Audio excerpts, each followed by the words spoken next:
Bien, le projet, dans le fond, on l'a commencé l'an dernier ici au Musée de la Civilisation.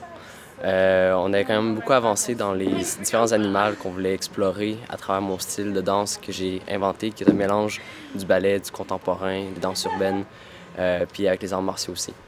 J'ai continué à mijoter ça un peu après. J'ai été après ça 3 mois en formation en Chine, où j'ai ramassé du nouveau matériel, puis j'allais chercher aussi des nouvelles inspirations par rapport aux animaux aussi, et par rapport à où est-ce que j'allais un petit peu plus loin et plus focusé maintenant sur des choses précises pour chaque personne. L'autre fois, on pratiquait les animaux vraiment de façon, tout le monde, on essayait un animal, on pratiquait.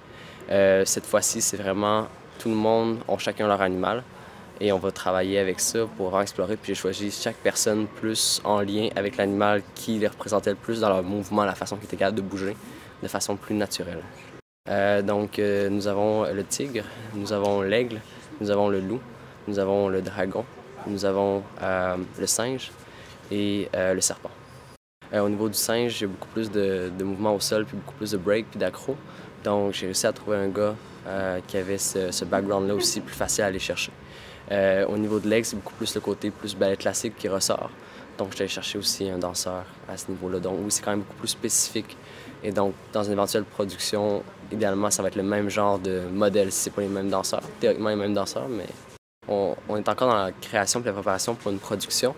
Mais on est encore beaucoup dans l'élément technique où est-ce qu'on veut vraiment aller chercher le mouvement puis les séquences très précises pour chaque animal puis pour chaque personne qui vont devenir un peu, je dirais, l'esquisse de base que quand on va arriver en mode production, ben le noyau est comme déjà pas mal là. Ça va être plus de comme, comment on rattache les choses ensemble, comment on fait venir un animal à un autre pour que ça ait une belle transition, quelles sont comme un peu les introductions et conclusions de chaque animal.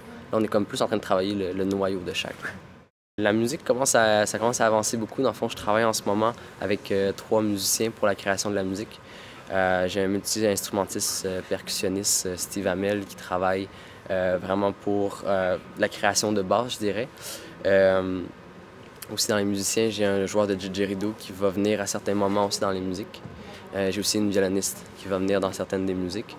Donc je travaille avec ces 3-là. Puis j'ai aussi une 4e personne qui a fait un peu mon ambiance de fond sur laquelle on bâtit tous ces instruments-là, qui est Étienne Lambert, que lui est venu chercher vraiment comme à explorer la trame de fond puis tout ça pour bâtir les instruments par-dessus.